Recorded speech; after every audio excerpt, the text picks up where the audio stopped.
नमस्कार, समाचार प्लस झारखंड बिहार के खास प्रोग्राम में आपका स्वागत है और आपके साथ मैं हूं अनुजा। क्या संवेद शिखर को लेकर जो विवाद उत्पन्न हुआ था उसका हल हो गया है? क्योंकि केंद्र सरकार की तरफ से इसको लेकर 3 सदस्यीय कमेटी का गठन किया गया है। जी हां, बता दूं कि संवेद शिखर विवाद को लेकर केंद्र ने 3 सदस्यीय कमेटी बनाई है और कमेटी में 2 सदस्य जैन धर्म के हैं और 1 आदिवासी सदस्य है। पर्यटन मंत्री भूपेंद्र यादव ने झारखंड सरकार को पत्र भी लिखा है। पारसनाथ में पर्यटन और इको टूरिज्म गतिविधियों पर रोक लग गए हैं। किसी तरह के मांस मदिरा की खरीद बिक्री पर भी रोक लग चुका है। बता दूं कि पारसनाथ पर्वत क्षेत्र में अनाधिकृत कैंप और ट्रैकिंग पर भी रोक लग गया है। बता दूं कि पिछले कई दिनों से इसको लेकर विवाद चल रहा था और जैन धर्म के लोग लगातार इसको लेकर प्रदर्शन कर रहे थे। सरकार की तरफ से इसे पर्यटन स्थल घोषित किया गया था और इसी को लेकर आक्रोश देखने को मिल रहा था। न सिर्फ झारखंड में बल्कि झारखंड के बाहर भी जैन समुदाय के लोग इसको लेकर प्रदर्शन कर रहे थे। लेकिन अब बड़ी बात सामने आ रही है। केंद्र ने इसको लेकर 3 सदस्यीय कमेटी बनाई है और कमेटी में 2 सदस्य जैन धर्म के हैं और 1 आदिवासी सदस्य भी है। माननीय मुख्यमंत्री श्री हेमंत सोरेन जी, झारखंड सरकार एवं माननीय श्री प्रधानमंत्री जी, दोनों का बहुत बहुत आभार, जिन्होंने पारसनाथ के इस मसले को हल करने में अपनी तत्परता दिखाई। हम बहुत धन्यवाद और बहुत आभार दोनों सरकार का प्रकट करना चाहते हैं। मैं अजय कुमार जैन, आस्था का असीम केंद्र तीर्थराज संवेद शिखर जी, जो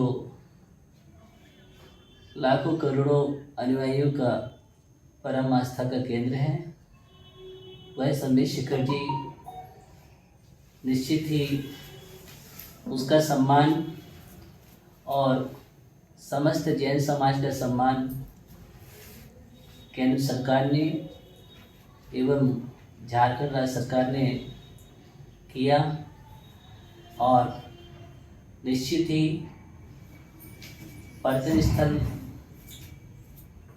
जो मामला था वह रद्द हुआ और उसकी पवित्रता हेतु जो सभी ने कदम उठाया उन सब के लिए बहुत बहुत। तो ज्यादा जानकारी के लिए रुख करेंगे वरिष्ठ सहयोगी पंकज प्रसून का। पंकज, संवेद शिखर को लेकर विवाद लगातार चल रहा था, क्या इसका हल अब निकल गया है? क्योंकि केंद्र सरकार की तरफ से 3 सदस्यीय कमेटी बनाई गई है। जी बिल्कुल अनुजा, इस वक्त की बड़ी खबर यह है कि संवेद शिखर विवाद जो चल रहा था उसका पटाक्षेप हो गया है और हल निकाल लिया गया है। सिर्फ 2 चिट्ठी अनुजा, एक चिट्ठी मुख्यमंत्री हेमंत सोरेन ने केंद्रीय पर्यटन मंत्री भूपेंद्र यादव को लिखी और दूसरी चिट्ठी केंद्रीय पर्यटन मंत्री भूपेंद्र यादव ने झारखंड सरकार को लिखी और इन दोनों चिट्ठियों से ही पूरे विवाद का पटाक्षेप हुआ। थोड़ा सा दर्शकों की जानकारी के लिए बता दूं कि आज दिन भर हुआ क्या है। सबसे पहले झारखंड सरकार की ओर से एक चिट्ठी केंद्रीय पर्यटन मंत्री को लिखी गई। इसमें यह लिखा गया कि जो इको सेंसिटिव जोन आपने बनाने की घोषणा की थी, उसके बाद से ये जो नया विवाद पैदा हुआ है, झारखंड सरकार चाहती है कि सभी धर्मों की संवेदनशीलता को ध्यान में रखते हुए, उनकी मान्यताओं को ध्यान में रखते हुए आप वो अपना जो पर्यटन क्षेत्र विकसित करने वाला अधिसूचना है वो वापस ले ले। इसके साथ ही झारखंड सरकार की ओर से ये भी लिखा गया था कि हम 6 सदस्यीय गैर सरकारी कमेटी बनाने वाले हैं, उसका प्रोसेस शुरू है, तो जल्द ही इस मामले का पटाक्षेप करने का आग्रह किया गया था।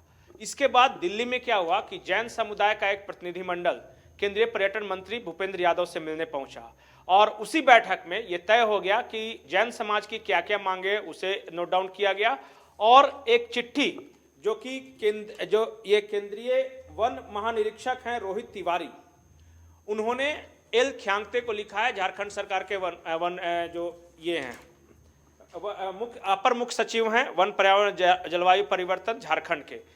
इन्होंने अपनी चिट्ठी में, जो केंद्र सरकार की चिट्ठी है, उसमें साफ साफ निर्देश हैं कि क्या करना है और कैसे इस मामले का पटाक्षेप करना है। सबसे पहले एक 3 सदस्यीय कमेटी बनाई गई है। इस कमेटी में 2 सदस्य जैन संप्रदाय के होंगे और 1 आदिवासी समुदाय के। उसके बाद ये कमेटी इस बात का अध्ययन करेगी कि वहाँ पे सचमुच क्या था, किस तरह से विकास होना चाहिए। दूसरी बड़ी कि केंद्र सरकार ने कहा है कि हमने जो 2019 का जो 2 अगस्त 2019 को जो हमने एक गजट प्रकाशित किया था कि इको सेंसिटिव जोन बनाना है पारसनाथ और उसके आसपास के क्षेत्रों को, तो इको सेंसिटिव जोन में ये जो पूरा पारसनाथ पहाड़ी है उसको एक बफर जोन की तरह रखना है। उसमें किसी तरह का न मांस बिकेगा, न मदिरा होगा, न इको टूरिज्म की कोई गतिविधियां होगी, न पर्यटन की कोई गतिविधियां होगी, न कोई अस्थायी स्ट्रक्चर का निर्माण होगा, यहां तक कि टेंट वगैरह का भी निर्माण नहीं हो सकेगा।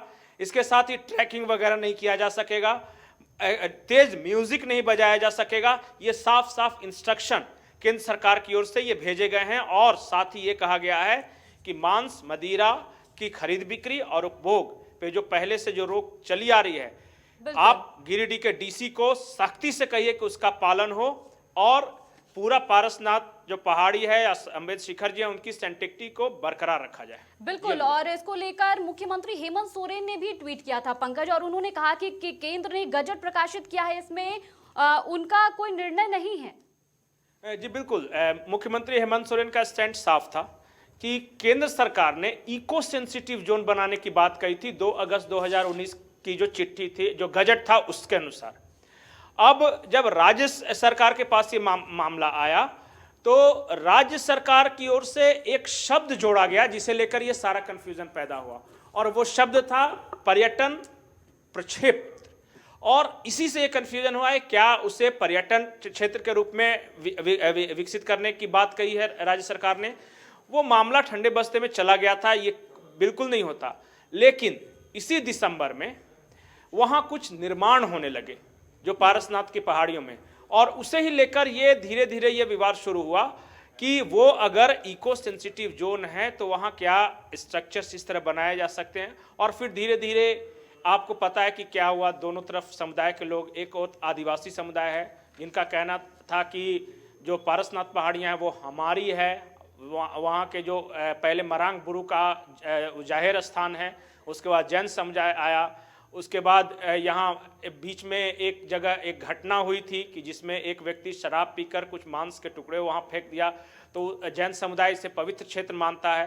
तो इसे लेकर धीरे धीरे आंदोलन शुरू हुआ, और आंदोलन का आज एक तरह से कह सकते हैं कि अनुजा की पूरी तरह पटाक्षेप हो गया। बिल्कुल। अब जिस तरह का जो सॉल्यूशन बताया है केंद्र सरकार ने, और राज्य सरकार को भी वो मंजूर है और जैन समुदाय को भी वो मंजूर है, विरोध किसी की ओर से नहीं है। तो हम मोटा मोटी ये मान सकते हैं कि अब संवेद शिखर विवाद है, अब उसका अंत हो चुका है।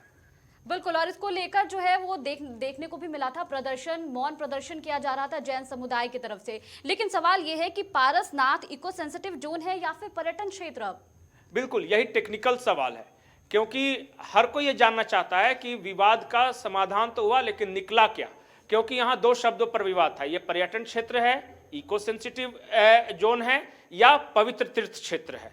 तो जो अभी है, जो हल निकला है उसके अनुसार इको सेंसिटिव जोन ऑब्लिक पवित्र तीर्थ क्षेत्र, पर्यटन नहीं है। क्योंकि पर्यटन क्षेत्र जैसे ही होता, जो ऑब्जेक्शंस थे जैन समाज का उसका यही था कि फिर यहाँ निर्माण होगा, होटल बनेगा, टूरिस्ट आएंगे, तेज आवाज में म्यूजिक बजाएंगे, मांस शराब का सेवन होगा। क्योंकि पर्यटन क्षेत्र जब आप घोषित करते हैं तो कई तरह की एक्टिविटीज अपने आप शुरू हो जाती है। हाँ, इको सेंसिटिव जोन में होता है कि जो जिस तरह का है वहाँ जो जिस तरह के पेड़ पौधे हैं, जो वहाँ की हरियाली है उसे बरकरार रखना है। अवैध स्ट्रक्चर्स जो वो क्षेत्र में है वैसे न बने जिससे वहाँ के इकोलॉजी का बैलेंस बिगड़े। जो जानवर रह रहे हैं, जो भी उस क्षेत्र में विचरण करते हैं, उनकी शांतता को किसी प्रकार का ये नहीं किया, भंग नहीं होना चाहिए। इसके बाद ये सेंसिटिव जोन इसलिए है कि यहाँ पेड़ों की कटाई नहीं हो सकती, आपको वन आच्छादित क्षेत्र रखना होगा। इसीलिए उस पर्यावरण के संतुलन को बनाने के लिए ही इसे इको सेंसिटिव जोन और पवित्र तीर्थ क्षेत्र दोनों ओर का जो थे, आदिवासी समुदाय था और जैन समुदाय, दोनों का कहना था कि आदिवासी समुदाय का कहना था कि हमारे मरांग बुरु का जाहिर स्थान है। जैन समाज का कहना था कि हमारे लिए ये जो सबसे बड़ा तीर्थ है क्योंकि यहाँ पे महानिर्वाण हासिल किया है हमारे 24 में से 20 तीर्थंकरों ने। तो दोनों ओर से कहा कि आपका जैसा था वैसा ही रहेगा, इसके साथ कोई छेड़छाड़ नहीं होगा और जो चल रहा था वो चलेगा। हाँ, कोई भी इस तरह की एक्टिविटी जो वहाँ की शांति को, वहाँ की प्रकृति को, वहाँ के पर्यावरण को जो भंग करती है, उसकी इजाज़त नहीं दी जा सकती। बिल्कुल, और अब इसको लेकर 3 सदस्यीय कमेटी का भी गठन किया गया है और आगे क्या कुछ देखने को मिल सकता है पंकज? देखिए, ये जो 3 सदस्यीय कमेटी है, ये 2 इसमें जैन संप्रदाय के लोग हैं और एक आदिवासी, क्योंकि यही 2 पार्टी थे और ये गैर सरकारी समिति है।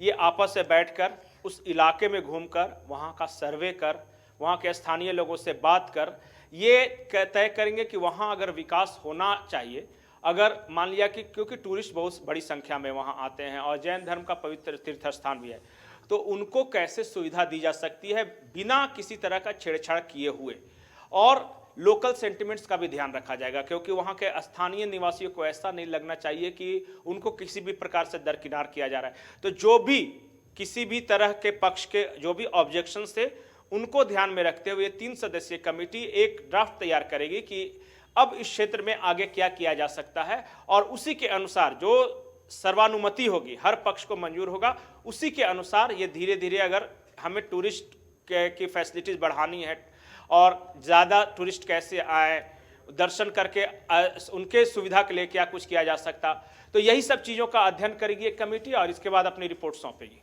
बिल्कुल, जानना चाहूंगी पंकज कि इसको लेकर आदिवासी समाज और जैन समाज की क्या कुछ दलीलें सामने आई? देखिए, ये बहुत महत्वपूर्ण सवाल है, थोड़ा सा जवाब लंबा होगा, क्योंकि सबसे पहले आदिवासी समाज की बात करते थे। आदिवासी समाज का कहना था कि जो पारसनाथ पर्वत शिखर है, ये संथालों के जो आराध्य हैं, मरांग बुरु जो भगवान हैं, उनका जाहिर स्थान है। वहीं पे उनका जो ये मंदिर भी एक स्थापित है।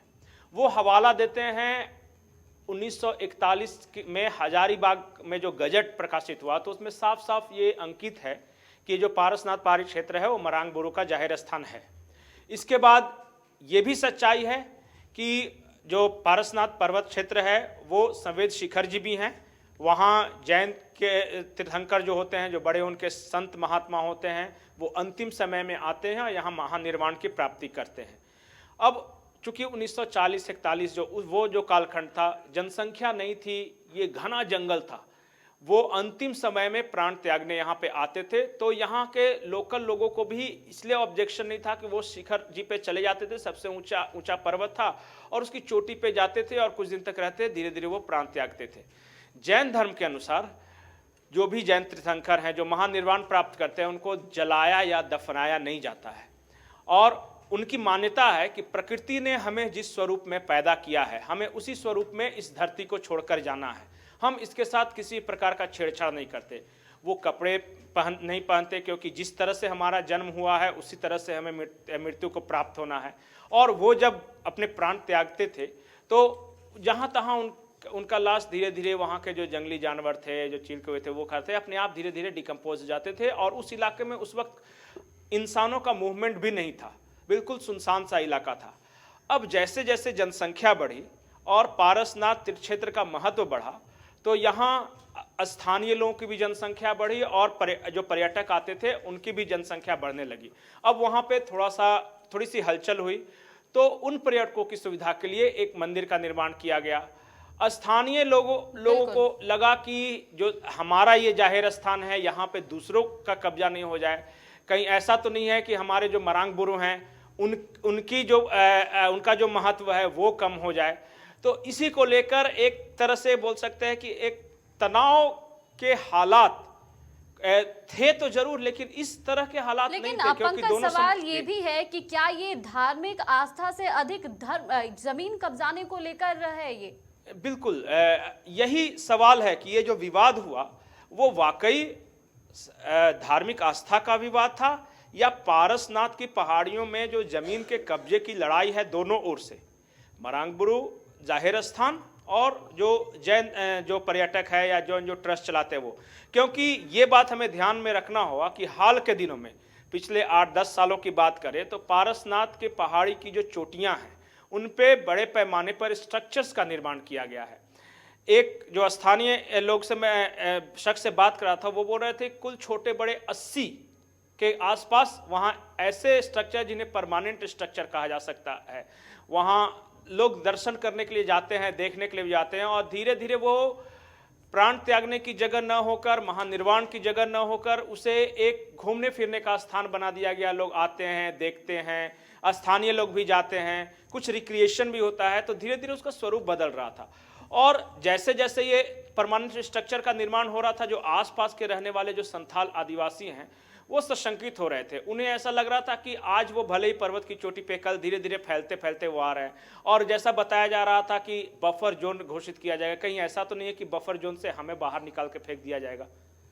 इसी सब को लेके एक दोनों ओर से तनाव था। कभी कभी झड़प की नौबत तो नहीं आए, लेकिन ये कर सकते हैं कि बातचीत में तल्खी कभी कभी आ जाती थी, क्योंकि कोई तीर्थयात्री आया जत्था के जत्था, अब उसका स्थानीय लोगों ने कुछ किया तो उन्होंने कहा कि आप चप्पल पहनकर यहाँ आ रहे हैं, ये जैन धर्म में ये अलाउ नहीं है, आप तेज म्यूजिक बजा रहे हैं, भले ही उनके रहने की जगह, उनका गांव है और उन जो सेलिब्रेशन उनका है वो होगा, तो ये आप जैन तीर्थ स्थल में आप तेज म्यूजिक नहीं बजा सकते, आप नॉनवेज नहीं खा सकते, आप शराब नहीं पी सकते। लेकिन लोकल जो यहाँ का जो सेंटिमेंट्स है या जो कल्चर है वो सालों से करते आ रहे हैं ये काम, हजारों सालों से। तो इन लोगों को, जो वहाँ के स्थानीय लोग, इनको लगा कि ये जो तीर्थ यात्री आते हैं हमारे जो जीवन शैली है उस पर ये इंटरफेयर कर रहे हैं। बिल्कुल। वहीं जो पर्यटक थे उनको ये लगा कि हमारे लिए ये पवित्र स्थान है, लेकिन यहाँ तो तेज म्यूजिक भी बज रहा है, मांस मदिरा का भी सेवन किया जा रहा है, डांस भी हो रहा है, और ये जो स्थानीय लोग हैं वो हमारे मंदिर में भी यूं ही चले आते हैं, घूमते फिरते हैं। और इसी बात को लेकर ये सारा विवाद शुरू हुआ था, जिसकी परिणति हम आज ये देख रहे हैं। बिल्कुल। और पारसनाथ की चोटियों पर धड़ल्ले से निर्माण कार्य भी चल रहा था, लेकिन सवाल ये उठता है अब पंकज कि ये किसके इशारे पर हो रहा था? देखिए अनुजा, इसमें बड़ा सवाल है कि केंद्र सरकार ने इको सेंसिटिव जोन घोषित किया है। अब इको सेंसिटिव जोन का मतलब है कि हमें इकोलॉजी के प्रति सेंसिटिव होना है, वहाँ जो वहाँ का पर्यावरण है उसके स्वरूप में बहुत ज़्यादा छेड़छाड़ नहीं की जा सकती। अब जब चोटी पे ये परमानेंट स्ट्रक्चर्स बढ़ रहे हैं, 80 के करीब बढ़ रहे हैं, संगमरमर आ रहे हैं, ड्रिलिंग हो रहा है, पेड़ काट के उसको समतल किया जा रहा है, तो क्या इको सेंसिटिव जोन में ये अलाउड है? और अगर अलाउड नहीं है तो फिर किसकी इजाज़त से वहाँ पे ये सब निर्माण हो रहे हैं? क्या लोकल प्रशासन की मिलीभगत है, या सचमुच कि कोई सरकार की पहल हो, राज्य सरकार की पहल है या केंद्र सरकार की पहल है? क्योंकि या तो आप इको सेंसिटिव हो सकते हैं, आप तो पर्यावरण का संरक्षण कर सकते हैं, या फिर पेड़ काट के मैदान वो पर्वत शिखर को समतल करके वहाँ स्ट्रक्चर का निर्माण कर सकते हैं। इको सेंसिटिव जोन में किस हद तक ये होना है, क्योंकि इसकी रफ्तार बड़ी है, पहले नहीं था, लेकिन जो पिछले 8-10 सालों में देख रहे हैं, अचानक ऐसा लग रहा है कि उसको एक ऐसा हब बनाने की कोशिश की जा रही है कि चोटी पे सिर्फ हमारा एक अधिकार है, हमारा मंदिर है, हमारा ये क्षेत्र है। तो इसे लेकर ही ये सारा कुछ विवाद है। अगर सचमुच ये इको सेंसिटिव जोन है तो इस बात की भी स्टडी करनी होगी कि जो भी परमानेंट स्ट्रक्चर्स बने हैं पारसनाथ की चोटियों पे, बिल्कुल, क्या वो पर्यावरण से छेड़छाड़ है या नहीं है। और सबसे बड़ा सवाल कि जैन धर्म की मान्यताओं के अनुसार वो निर्माण हो रहा है कि नहीं, क्योंकि अंतिम समय में कोई महानिर्वाण प्राप्त करने, कोई अपने प्राण तजने आएगा तो वो संगमरमर के बड़े बड़े मंदिरों में करेगा, या पहले की तरह वो बियाबान जंगल जहाँ हर ओर सन्नाटा हो वहाँ शांति से अपने प्राण तजने की कोशिश करेगा। तो ये दोनों चीजें देखनी होगी कि ये, मुझे जो लगता है कि ये जो एक तरह से कहे कि प्रभुत्व की लड़ाई है कि मेरा कि तेरा, और जैसे जैसे जनसंख्या बढ़ी, आवागमन बढ़ा, पहले तो कोई उस पहाड़ी की चोटी तक पहुंच ही नहीं पाता था, जो बहुत त्यागी संत महात्मा थे वही वहां पे जाते थे, लेकिन अब इस तरह की सुविधा हो गई कि कोई भी सीढ़ी चढ़ के, यहाँ तक कि सड़कें बना दी गई, कोई भी बाइक उठाता है, कार उठाता है, वहां पहुंच जाए। तो वहाँ की शांति में भी दखल है, वहाँ जो इस तरह स्ट्रक्चर निर्माण हुए वो भी जैन धर्म की मान्यताओं के अनुसार हैं या नहीं है, इस पर भी एक विवाद है। और जो आदिवासियों का जो मत है वो तो है ही। बिल्कुल, और ये विवाद काफी बड़ा हो गया क्योंकि ना सिर्फ झारखंड में बल्कि झारखंड के बाहर भी इसको लेकर प्रदर्शन देखने को मिला था। अब ये विवाद इतना बड़ा हो गया है, क्या लगता है कि अब ये शांत हो जाएगा और आने वाले दिनों में अब आगे क्या कुछ देखने को मिलेगा? देखिए अनुजा, मुझे तो लगता है कि इस विवाद को फिलहाल शांत हो जाना चाहिए, क्योंकि जब तक वो जो 3 सदस्यीय कमेटी है जिसमें दोनों तरफ के मेंबर हैं, कोई ये नहीं कह सकता कि हमारे कम है हमारे ज़्यादा है, और प्लस इसे केंद्र और राज्य सरकार का संरक्षण भी है। इनकी स्टडी एक बार हो जाने दीजिए कि अगर इसमें, मुझे ऐसा नहीं लगता कि अगर ठीक है मरांग बुरु का जाहिर स्थान भी हो सकता है वहाँ, और उसी पर्वत श्रृंखला के चोटियों पे जैन तीर्थंकरों का भी समेत शिखर हो सकता है। और आज तक सैकड़ों हजारों साल से बिल्कुल अच्छे वातावरण में रिस्पेक्ट करते हैं। अनुजा, मैं बता दूं कि वहाँ के जो स्थानीय लोग हैं, जब पर्यटक आते हैं तो उनको पता है कि ये घूमने फिरने आए हैं, ये तीर्थ करने यहाँ पे आए हैं 1-2 दिन के बाद चले जाएंगे।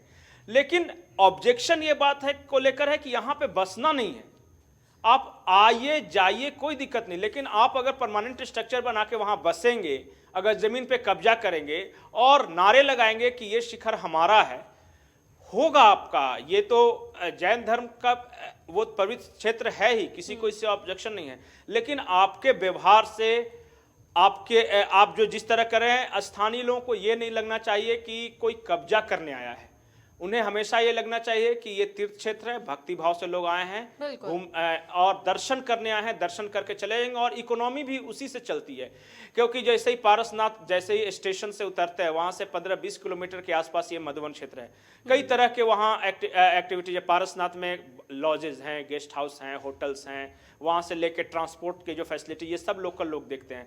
और जो रास्ते हैं वहाँ पे आप छोटे छोटे देखेंगे कि ढाबा नहीं बोल सकते, उससे भी छोटा स्ट्रक्चर होगा, एक झोपड़ी में कुछ खाने का कोई बेच रहा है, कोई खिलौने बेच रहा है, तो स्थानीय लोगों का भी चलता है। और लोग भी चाहते हैं कि आए, घूमे फिरे, इलाके का विकास हो। लेकिन हाँ, कोई कब्जा करने की नीयत से आएगा, हमेशा रहने की नीयत से आएगा, अगर वो कोई ये कहेगा कि अब यहाँ से बाहर जाओ क्योंकि संवेद शिखर हमारा है, तो फिर इसका प्रतिरोध भी होगा और स्थानीय लोगों की तरफ से हो भी रहा है।